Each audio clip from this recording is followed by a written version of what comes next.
to start the stays. And in this period, stays were generally made with many channels that would hold whalebone inserts.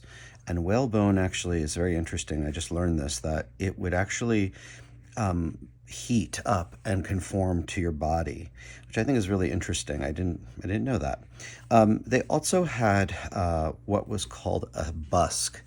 And a busk was a rigid, flat piece of wood that was inserted in a pocket at the center front of the stays.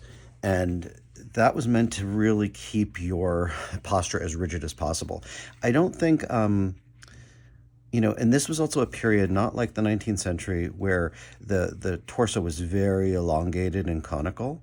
So I think the whole idea of this was really to keep the back and as rigid as possible. You probably wouldn't be able to bend because this little busk piece really kept you from having any flexibility. And it sounds a little torturous to me, but there it is. So the way we're making this is not how you would make a full size ladies stays, because that would take hours and hours and hours, although maybe we'll do a kit for that at some point in the future. We're making it as you would make doll stays. In your kit, you're going to see some pictures of examples of doll stays that are very similar to this. They actually have straps that go over them, but in this case, not all of them did have straps. Some of them are removable. We're making them without straps. The way this is going to be made, it's going to be made out of separate elements. And this is once you get the hang of how to put together these elements, with the exception of the center, which I'll go over separately, and the side backs, they're all constructed exactly the same way. It's just that you need to get the hang of how to do that. So I'm going to show you a little bit of that now. But before I do, I'm going to show you the various pattern components that are in your kit. You have your fabric patterns, and it's very important to use these to cut out your fabric. I'm going to show you something in a second that I will tell you, do not use those to cut your fabric out, because these have seam allowances in them. And the seam allowances are very sort of clearly indicated. Where you see a solid line, and this will make sense when I move on to the next step, where you see a solid line is where you're going to be placing what we're going to call our interlayers.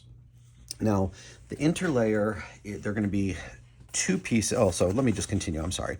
So you're going to be cutting out a full set, including this piece, in your linen, and you're going to cut out a full set of only these pieces in your brocade. And that's going to make sense in a second, because basically you need to have a mirrored set for each one of these pieces because of how we're going to be putting it together. Again, with the exception of this stays pocket and its lining component, which we're going to be treating a little differently, and you'll see that in another video segment. Also, there's a little pattern for your stays. If you want to make your own your own busk rather, you could cut this out of a thin piece of wood. You could build it out of layers of cardboard. They were made of bone, whalebone, scrimshaw carved, and very elaborate scenes on them. And sometimes, hearts and flowers and the wearer's initials. These were meant to be sort of like affectionate tokens that would be given from, I guess, maybe a sailor or a suitor or someone to their sweethearts. So again, you're going to cut out a full set of this, including this, from the lining material, which is going to be a plain linen, and you're cutting out a full set of this in the brocade. So the interlayers. So you're going to have two pieces of cardstock in your kits. One is going to be this darker brown. And then I apologize, in the instructions, they sort of both look the same in terms of the color, but I'm just explaining it now. One is going to be darker, one's going to be lighter. It's indicated here that these interlayers of the darker, slightly heavier cardstock are going to be for your brocade, because that needs a little bit more support. And the lighter are going to be out of this lighter, kind of just lightweight cardstock. So this is going to be for your lining. Now, you're going to need to cut all of these elements out. And I suggest that you either take a picture of this or do something just so this is exactly the order that the stays pieces need to be assembled in. So you might want to make a copy of it. You're just using that copy for reference for one of two things: the order, the orientation, because as I said, these are mirrored. This is symmetrical, but these pieces are mirrored. And also because there are lines here that are to indicate where you're going to stop stitching. When these are joined, or when these panels are each individually made and then they're joined and whip stitched together, you're going to be stopping at those lines because it's going to create a series of tabs that will bend up. This will be worn over the panniers. So and those are really, you'll see in the instructions, those are very typical of the period. It was just to give the skirt a little bit of extra support, a little flare out, sort of like a little shelf for that skirt to rest on. So you're going to cut all these pieces out. So my suggestion is really do this methodically, I think. When you cut them out, I would say make them into pairs, don't glue them or do anything. Just keep them in a way that reminds you that you have a piece for the brocade, and you've got a corresponding piece for the lining. When we place these, when we have cut out our pieces, and hopefully I'll have something here which will make a little bit more sense. When we cut out our pieces, you're going to have and these are two of the same side, so I don't mean to confuse you, which I probably am, but those are two of the same side, and I just want to show you how you're actually going to be managing these. So, let me just clear this off. Okay, so let's start with this one because I think this one's probably the trickiest one. This piece is this piece, okay, or rather this piece, because this is your lining. This one is a little bit tricky, and what you're going to be doing this for all of these pieces. This one's a little different because of the pocket lining, the busk rather. You're going to be making these exactly the same way. So once you've done it for one of them, you're going to do it for all of them, with the exception again of the back pieces and the center front. So you've cut out your pattern, and I'm going to go to that pattern just so you can see if I could find the right pattern. It's buried here. Okay, so you've cut out your pattern. You have cut out your interlining, which is going to be this piece, and you see how that corresponds to that. What you're going to be doing is you're going to be taking anything which is like a glue stick, and I'm using this Uhu or Uhu that is available on the Carmel site. It's really great. I've applied the stick to the back of this piece, and the back is going to be the piece that doesn't have any printing on it. And I have centered that on my fabric piece. So if you were to look at this on the fabric piece, you're going to notice, or rather on the pattern, you're going to notice that I'm showing you how to place this interlayer, and it should just be equal seam allowance on all sides. So once you've done that, you're going to fold over the top, and you're going to fold over the bottom, and you're going to glue it with something like Weehaw. Now, you may have a different fabric glue that you love, but this Weehaw is really wonderful. It adheres very quickly. It handles all sorts of different weights of material. It's also available in the Carmel Doll Shop boutique. You might have some left over from another project. But what you're going to do is you're going to fold over that top and the bottom. Then you're going to clip into these curved ends, and this is just for this piece. And then what I like to do is I like to clip off a little bit on the, let me get my little thing here. I like to clip off a little bit of this, just because this is there's going to be a lot of bulk, especially not so much with the linen, but there's going to be a lot of bulk with the brocade when we get to that. And as I said, we're going to trim into this, and hopefully this hasn't closed up, and I can just show you how to do that really quickly. So you don't need to use clamps or anything. You're just going to use your hands. You're using your hands, and what you're basically doing is you're folding this in on itself. You're folding it, you're using the interlining as a guide for your folding. You're going to be folding, you're not going to be folding the interlining in, you're just folding the paper in onto the interlining. And what that is doing is it's giving you this nice clean edge. It's also going to create a little bit of stiffness with the stays. So, you know, for example, up here, and this is really the trickiest piece, is because it's so thin up here, you're not going to get this like knife thin or pin thin point up there. It's okay, because that's going to be something that you're going to be sewing together. When you get to the bottoms, if you want to have it just a little bit sharper, just put a little bit of glue on that and then just sort of mold it with your finger and let it stay. So, for example, up here, I'm probably just going to squeeze these together a little bit, press them down. As long as it's a nice clean edge, that's what we're going for. And you can see here, this is a finished piece. Now, what I've also done is I've transferred, you remember we had these lines at the bottom, and they're going to be on the bottom of every one of your interlayer pieces. I've transferred, and you only need to do this on the lining side. I've transferred that line from the back to the front. And I've used a friction for that because we're going to iron it out. Again, the reason why we're doing that is because we want to be able to stop sewing at this point once the pieces are assembled. And I'm going to show you that in a second. Once those pieces are assembled, you're going to want to leave that open because that's going to create your little tab.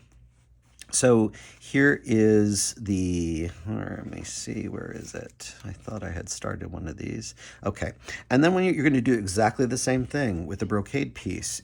Again, you're going to be applying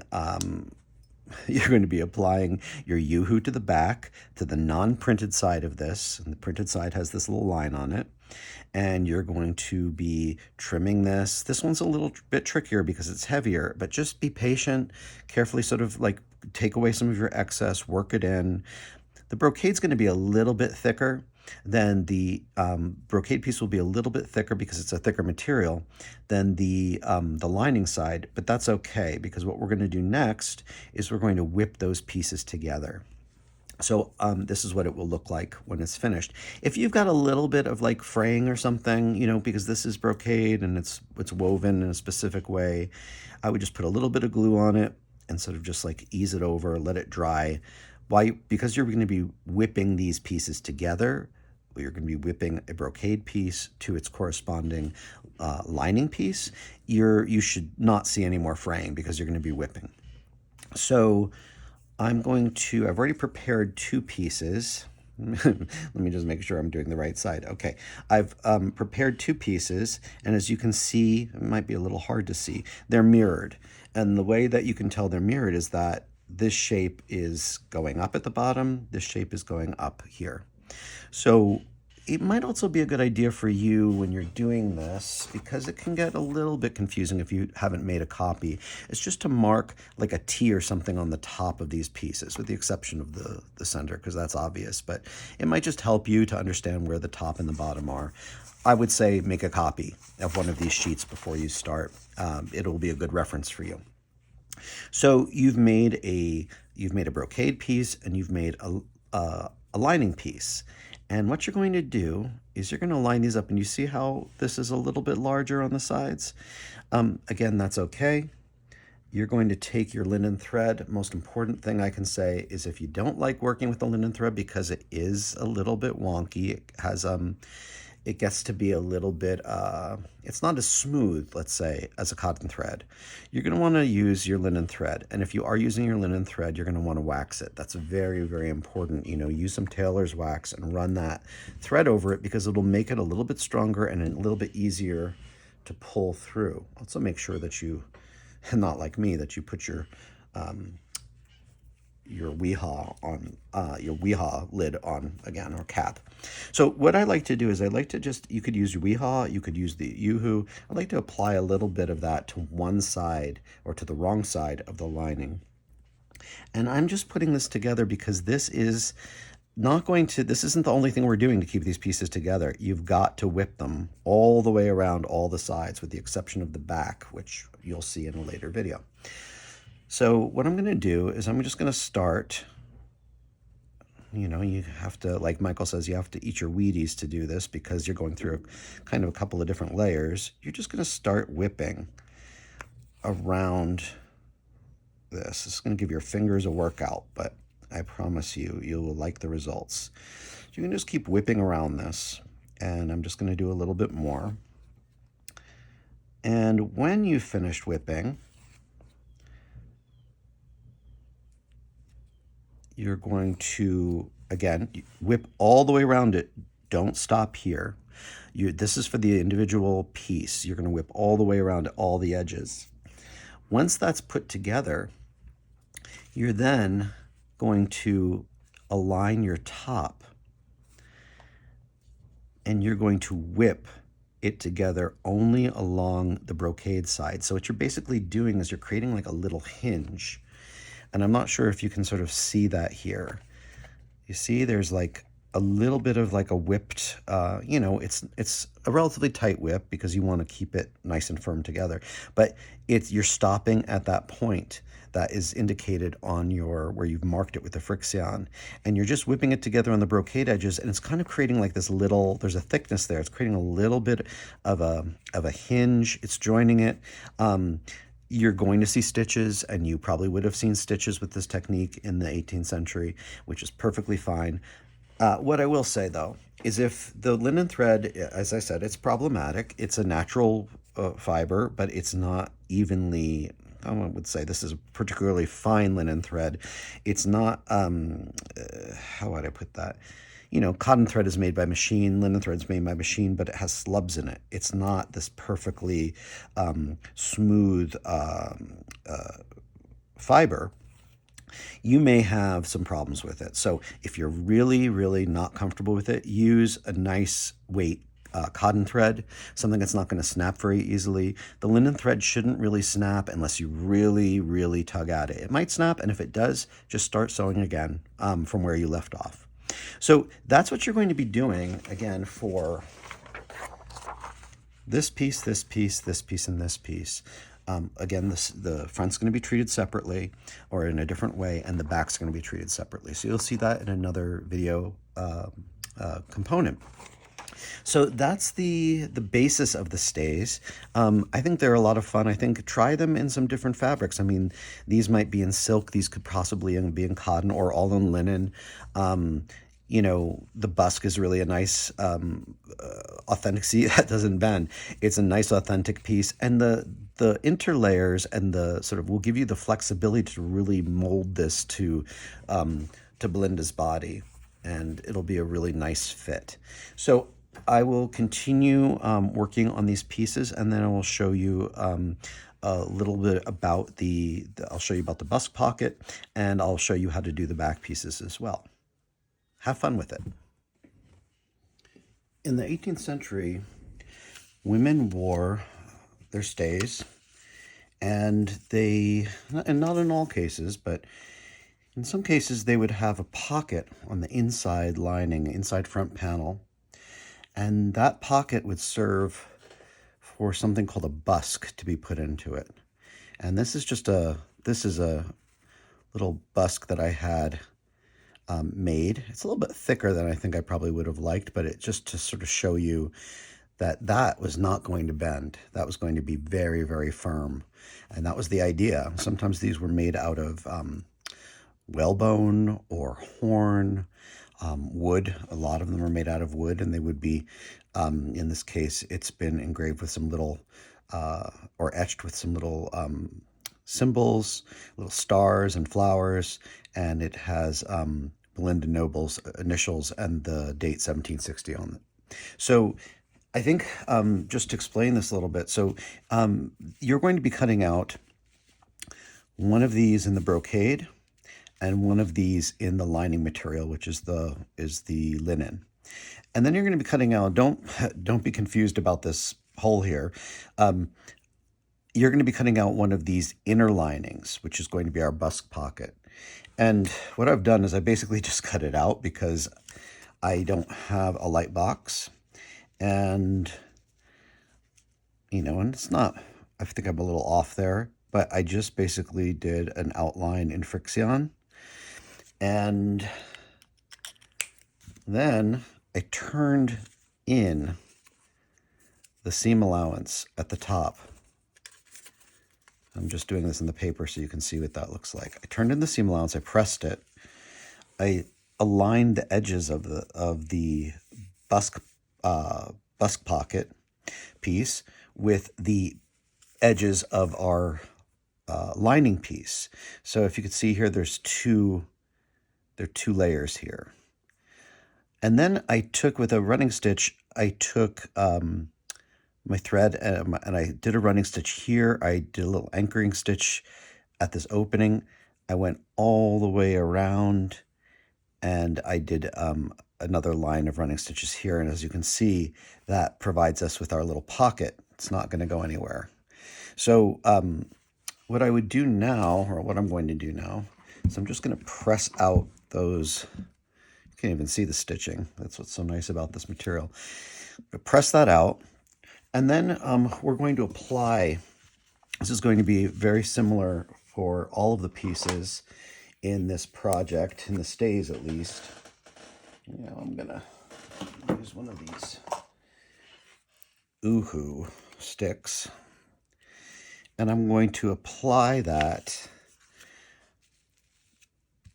Doesn't matter which side, but I probably would apply the glue stick to the side that does not have printing on it, because I'll show you when we get there. But you're basically going to apply this to the wrong side of your 2-layer piece. And you're just going to try to get it as even as possible on all sides. And then what we're going to be doing is we're going to be turning over our seam allowances. As I said, this is going to be pretty much something you're going to do for every one of your pieces. When we go, I think I'll do that a little later, because I'm going to clip into that around the curve. Okay, so what you're basically doing is you're creating the inner lining of the stays. And when I said I was going to take some around the curve, what I'm going to do is I'm going to take, just basically clip around this curve. And I think I'm going to do the top first, and hopefully this glue hasn't dried out. Let's see, have you dried out? You know, this glue, this Weehaw is so good, but you have to be very diligent about keeping. That's my glue needle, about keeping it clear. Okay, so what we're going to do now is we're going to apply a line of glue here. We're going to apply a line of glue here, and we're going to fold this in on itself. And we just want to make sure that it's like a nice, the glue just sets really quickly. It's great. I'm going to use a sharper scissors here.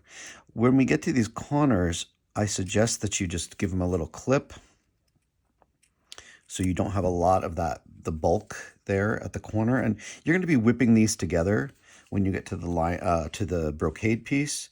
So don't be too concerned about this showing or not showing. You also might want to run the line of glue between each one of these lines, if that makes, each one of these layers, if that makes sense, because you want them both to affix. See? So you're basically going to get that, you're going to get that finished on both sides.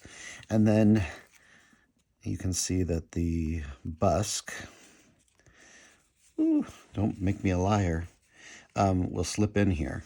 Yeah, it's just a little bit wonky, but it goes in. You see that creates the busk pocket, and there's always going to be a little bit, don't worry about this poking up above her gown, because the stays are cut a little bit lower, but there's always a little bit that's going to be poking up because they had to pull it out. So I'm going to do the same thing that I did, and I'm not done with that piece yet, but I'm just moving on to this just to show you I'm going to do the same thing with the brocade piece.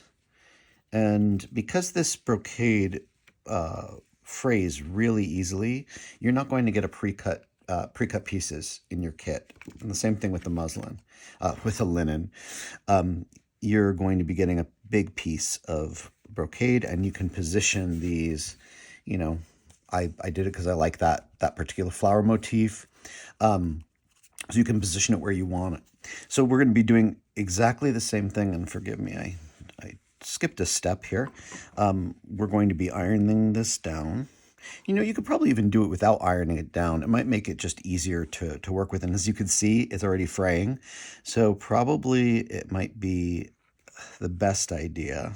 Oh, my glue is already drying here. See, that's what happens when you don't take care of your materials. They fight back. Yeah, I might have to get a new. So I'm just going to apply this to both sides. And we're going to just bring it over. Now, when I said that you're going to be putting the print side is going to be facing you, the reason why I said that is once this is, all the edges have been turned over and this has been glued, we're going to be placing these wrong sides together, and we're going to be whipping them together along the edge. In this case, across the top and around these two sides and around the bottom. So I'm going to continue doing this, and then we're going to do the rest of the pieces, and I'll show you how they come together as a set. You're going to see that in your kit, and this is just a double piece. You're going to be getting one of these in this cardstock, and you're going to get one of these in this lightweight cardstock. The lightweight cardstock is going to be used for the linen interlayer, and the heavier is going to be used for the brocade. And the reason why we're using two different weights is that we don't want this to get too bulky. Now, you know, I think I might say this in one of the other segments of the video, but in the 18th century, stays were generally really heavily boned. So meaning that they had something that's like the busk. This is dry already. Something that's like the busk, but it's actually like channels of probably whalebone or sometimes even metal that were slid into these channels, and that's what created the stiffness. Another way that they did it was they would actually, if you can sort of imagine, like maybe 4 layers of material. One might be, buckram or some sort of other stiff material. One might be actually paper. I know that in some historical garments, there is a paper inner layer that has actually been glued. It would have been glued with this. It would have been glued with probably a horsehide glue. So where was I going with that? Oh, so basically in the 18th century, the other way they would make stays is by doing several layers together, and then they would sew lines of very tight stitching. Sometimes they were like in decorative patterns. Sometimes they were just like straight down. They would sew all these lines, and basically it would bond those layers together because you're sewing them together, but it also it would make it rigid. I'm not sure if you've ever seen that, but when you do sort of very tight stitching in tighter rows, it makes something a little bit more rigid. So that's what they did when they perhaps they might have even used whalebone or another material to make it even extra stiff. But that's how they got they were decorative as well. You know, there was like a beautiful pattern to them. But that's how they got them to be stiff. So let's see here. You know, as always, you're going to always do a better job than the instructor, especially when it's a late night here. So I'm going to continue doing these. Then basically, as I said, wrong sides together, align all of your edges, and then you're going to really tightly whip these two together. You might want to add a bit of glue here. You could use your Yoo-hoo, you could use your Weehaw here. You're just going to want to bond these together. Don't worry about that glue's not going to come through the material because it's basically you're gluing the paper layers together. So I will continue to do this, and then we'll come back and we will show you how we're putting together the other pieces of the stays. So once we've paired the lining side with the outer fabric side, we're going to whip all around the edges. We've already sort of glued it together. Well, not sort of. We've glued it together by running some glue down the center, but we really want those edges to stay together as well, really firmly. And apologies if you can hear our lawn guy is here doing the lawn, and it can be a little bit noisy. So here we are. We're just going around this.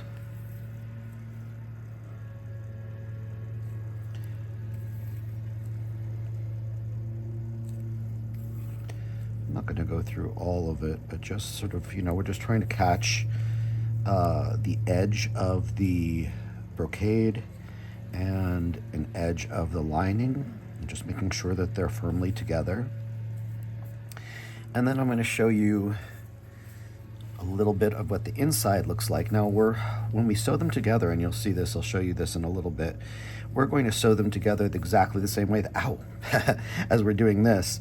We're going to whip the edges together, and we're just going to catch the edge of, in this case, catch the edge of the brocade as we're whipping it together.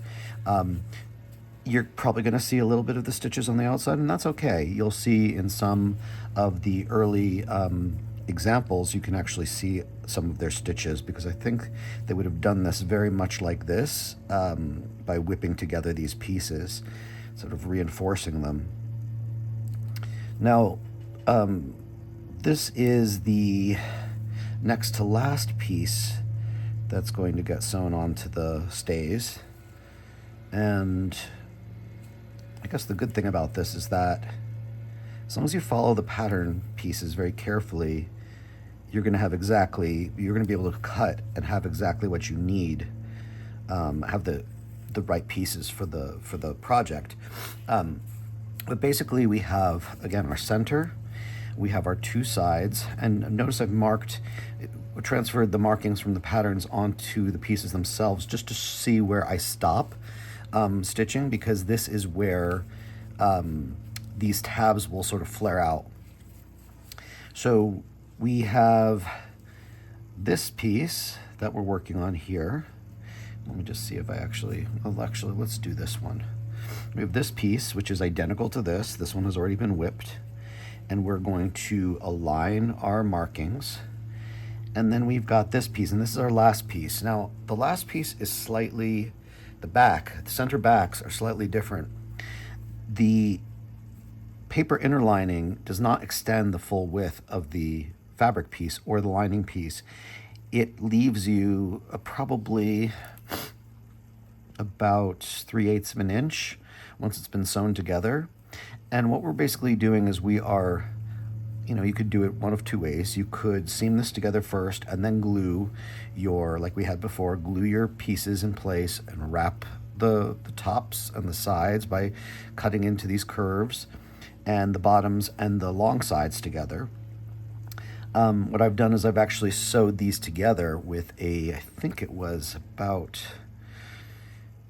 a 1/4 of an inch, a little less than 1/4 of an inch. I press that open, and then I basically am folding that over into itself, or onto itself rather. And I'm going to give that a good press. There'll be a little bit more of the fabric on this side, and that's fine because it's a little bulkier, and that's just what's going to happen naturally. So it's the same thing. Once we've had this done, we're going to take our glue, our Weehaw, and hopefully this is going to be, and we're just going to run it on these three sides. So these outside edges. Okay. And we're going to fold that over. Just make sure it's a good adhesion. Again, we're going to be whipping this, so it's going to seal those edges. Give it a good press. Now, the reason why we've done this and we don't have the paper coming all the way to the edge is that we have to sew eyelets in the back of this, and you'll be getting some silk sort of buttonhole thread in your pattern, in your kit rather, and you're going to be sewing eyelets. I'll show you how to do that really towards the end of the project. You know, don't be concerned if some of this is like there's a little bit coming up here. You know, the brocade's quite bulky. So what I would do is I would just maybe, if you see something that feels like it's fraying a little bit, just put a little bit of glue on it, let it set and dry, because it will not continue to fray once it's had a little bit of glue on it, and no one's going to see the glue from the right side. So I'm going to continue whipping these pieces together, and then I will show you how we join them, which is very, very simple. Now, one thing is that this is linen thread. It's really quite strong, but if you really yank at it, it is going to snap. So I think, you know, when you're whipping, you don't really have to do it that hard in terms of pulling your thread hard. But when you're sewing the stay pieces together, and you're whipping them together, you do need to do that quite firmly. So you should experiment. You might want to use like a double thread for that, for sewing the stay pieces together, as opposed to just whipping the edges, which I think is fine with a single thread. And also make sure you use your thimble, because you're going through a thick material. You're not going through any paper, but you're going through a thick material. You're going through linen. You're going through the brocade and the linen together, and they're double folds of each. So, out. So you're going to get, like me, stabbed if you're not careful. I've been getting stabbed a lot, as you probably have heard me complaining about. Who knows why? Okay, so I'm going to just continue to whip this around the edge. We're going all the way around the edge, including the bottom. But when we sew together, we're only starting here. We're leaving this below these two lines. We're leaving that little tab open. So I'll show you when we come back to that, but you're going to really want to get that really secured here. You don't want this pulling apart at the bottom. I mean, this is going to be a very tight, form-fitting stays, but it's not really, you know, we're not pulling anything in. She's wood or / resin, so there's no flexibility in her body. It's just basically conforming to it. And this should be, you know, once the shift is on, this should be a pretty good fit and lace up very tightly at the back. So I think that'll probably be fine. I will continue doing this, and I will come back and I will show you how we actually put these pieces on, and then we will move on to our hand-sewn eyelets in the back for the lacing. So I'm almost done attaching the next to last side panel on one side of the stays, and doing that by, again, making sure we're secured this exactly at this point. We're going to want it to be quite well sewn together, because this is where this is going to be open, and these tabs will flare out. Now and here comes a long guy again. The stays would have been worn over the shift, but they would also have been worn over the panniers. So I think that those bottom tabs kind of helped to, you know, give a little extra support to the skirt by sort of flaring out, like almost like a little shelf. So this is quite a tight little whip stitch. We're sort of just whipping these edges together. And I'm expecting the thread to snap. It hasn't snapped yet because I'm pulling it quite tight. If it does snap, what I'm just going to do is I'm gonna, cut my thread, and then starting from a little bit back to make sure that I'm stitching over that area that snapped, I'm just going to continue to whip them together, and everything will be fine. You know, it's okay that it does have a little bit of it's a natural fiber. It will snap, and as you can see, you're from the inside you can see stitches. From the outside you can see a couple of stitches too, and that's okay. I mean, this is about hand sewing. This is not machine sewing where everything is just so mechanically stitched, where everything is perfect. This is about something that was made by just using, again, needle and thread, and not a machine. So you'd expect to see some of these stitches. So I'm just going to make sure that I anchor that off at the back.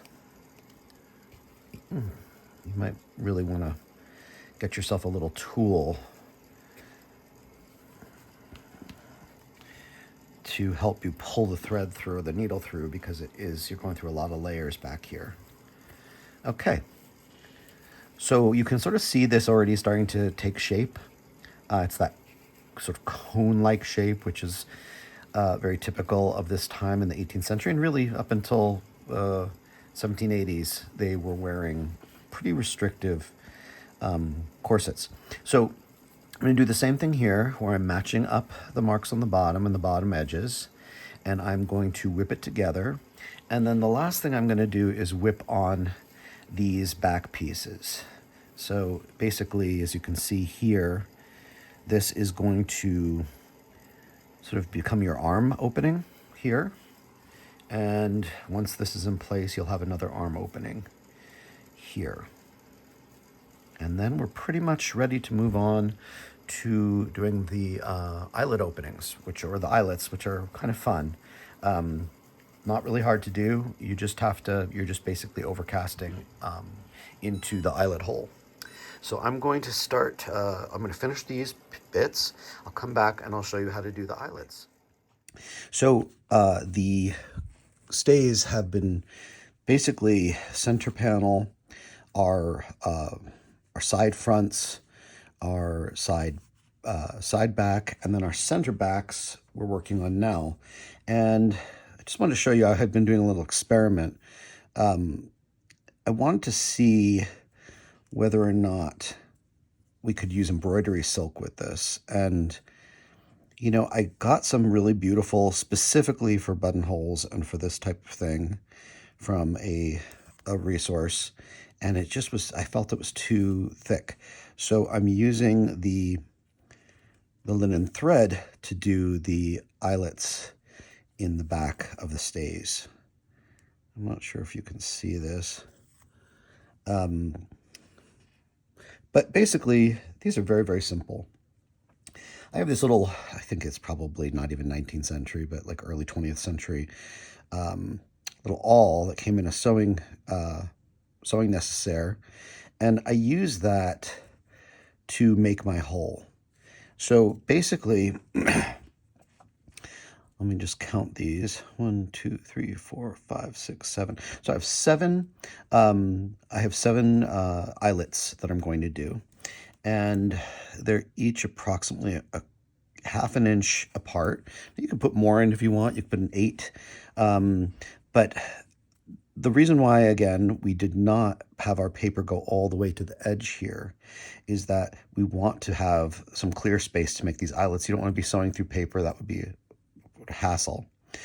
So what we would do, and I do this, I mark it from the back, is you just sort of work your eyelet in there. And don't worry, this thing has a tendency to close up. So you're just going to make your eyelets, or the holes for your eyelets. And then what I'm doing is I'm just basically doing a whip stitch, I guess you would say, tight whip stitch around the opening. And as I'm doing it, I'm trying to make sure that my stitches are close and that they're not too far into the fabric, meaning not too far away from the hole. And you can see sort of like that, the buttonhole silk that was on the top. This is for me, so I was just experimenting. And again, I did not like it. So I'm using the linen thread, which I think works really well for something like this.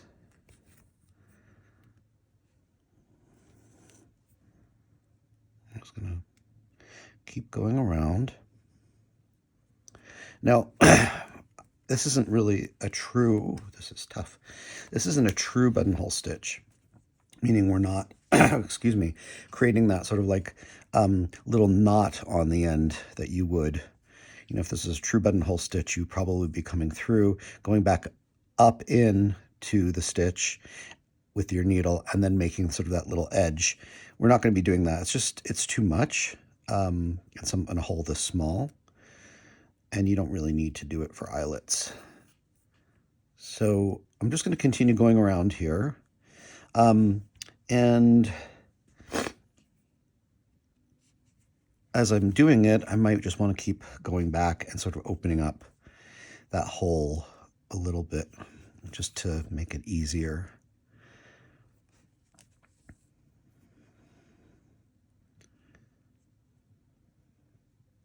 You need really good light for this, I think. But that's the idea. And you'll see on the back, it's not 100% perfect, but sort of gives you the idea of what we're going after. And you see some of these little fur bits hanging back here. That's really just from my failed attempt at using the buttonhole silk. So yours is going to be much cleaner. Like it'll, hopefully even nicer than that.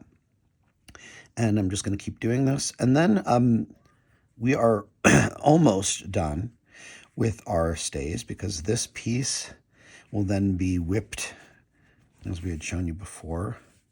The edges will be aligned, and we'll very tightly whip the brocade together up until this mark, and then it will be left open under that. We'll do that on both sides. I just think it's easier sometimes to do the eyelet when the piece is not sewn onto the stays. It's just making it a little bit easier to handle, excuse me, to navigate. Yeah, I need some better light here in the morning. And let's see here, maybe I can just get this a little bit brighter for myself. Okay, that's a little bit better. So these will go fairly quickly once you've got the hang of it. It's first thing in the morning for me. My fingers are a little slow today, but we'll just keep going around, and then I'll come back and I'll show you how this is laced up the back, and then we will be done. The corset is put together. We've whipped each piece together. We've left the bottoms open as indicated on the pattern, so it will flare out when it's open, or rather when it's on her, rather. And then at the Williamsburg workshop, Cheryl Williams showed something which I thought was very interesting, and I hope I'm getting this right, Cheryl, because I sort of was looking over your shoulder. But she explained about spiral lacing, and I think we're probably used to seeing just like, a crisscross lacing. But this type of lacing, she said, was, and she actually had seen it in Williamsburg, I believe when she was doing a tour of the milliner's shop, or maybe at an exhibit. But what you're going to do is you're going to make a large, substantial knot. So this is, I think, like double knotted. And you're going to come in from the top of one of your grommets, your eyelets. So you can see the knots here. This is your first eyelet at the top. And then what you're going to do is you're going to go straight across So you're not basically going like this, this, and then there's another one that comes over. This is just one cord. And imagine this is on Belinda. She's dressed right now, and I'd rather not undress her, but it might be easier for you to see this anyway. So what you're basically going to do is then you're going to come up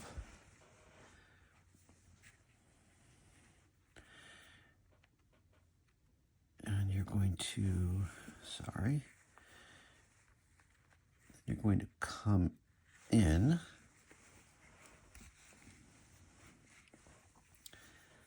and then you're going to come over.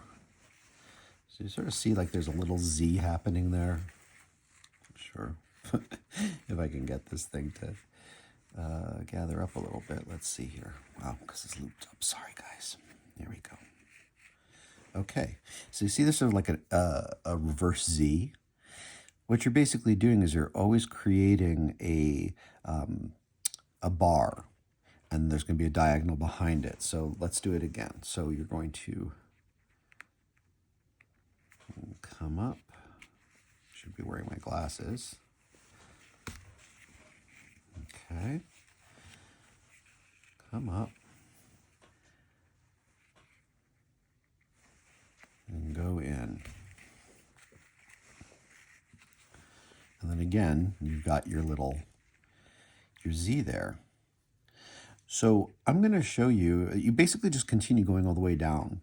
And as you're doing this, you're tightening, right? Her stays aren't going to probably meet all the way at the side, rather the back opening. They're going to probably have a little bit of the shift visible between them. I'm going to show you, I've been working on another pair of stays, and I'm just going to show you what that looks like from the back. Pardon her hair, she's a little bit in disarray because she's been, I've been working with her a lot.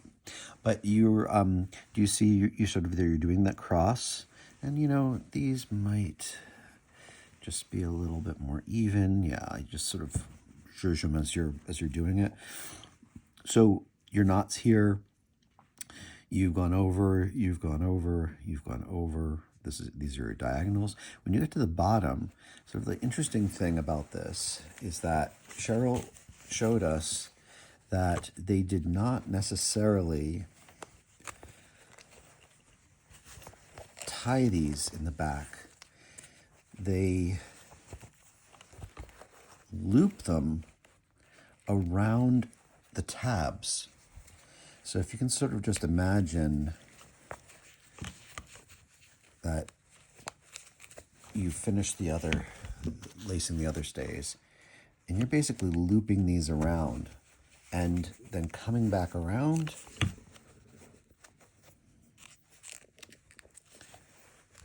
and looping it back to secure it. So you're not tying this off, you're not tying it in a bow, you're basically just securing it, going under a tab, over a tab. You know, you probably could go over the tab and under the tab. There's no rhyme, but there's probably a reason that an 18th century person could tell us, but you're basically just trying to secure that in place. So you're going, let me see, I can just show you the other way. As I said, there's no set way. We would really need like a costume curator to show us. I'm sure there's some examples. So what we're going to be doing is, let's say we go under the bottom tab, go across the next tab, we go under again, we go across the front. Remember, all this is going to be underneath her costume, so you're never going to see it. You're going to go across the front, under the next, over, then under. And then you can basically, if you have a long cord, you can just wrap it around and secure it here. It's all going to be under her clothes, so you're not going to see it. So there it is. There is the The corset, as you can see, I'm experimenting with a different fabric, perhaps for another kit, and a different type of pannier. But I think this is spiral lacing. It's really very interesting to me that I always assumed that it was something that was a crisscross, like you see, I guess, in movies or some other things that maybe aren't as historically accurate, and maybe they did lace like that. But I think this is really interesting, the spiral lacing, because I like that it creates these bars here, and you don't get all of that crisscross, and you're only doing it with one long piece rather than two long pieces that you're basically working back and forth. It makes it much easier. Make sure to use a large eye needle. Really will save you the trouble of trying to force a cut end of this cord through these little holes. But there it is. I hope that you have, have enjoyed these stays. I think they're really fun. As I said, they are these are brocade, but they could be done in silk and other materials. Just experiment and have fun with the pattern, and I hope you've enjoyed it.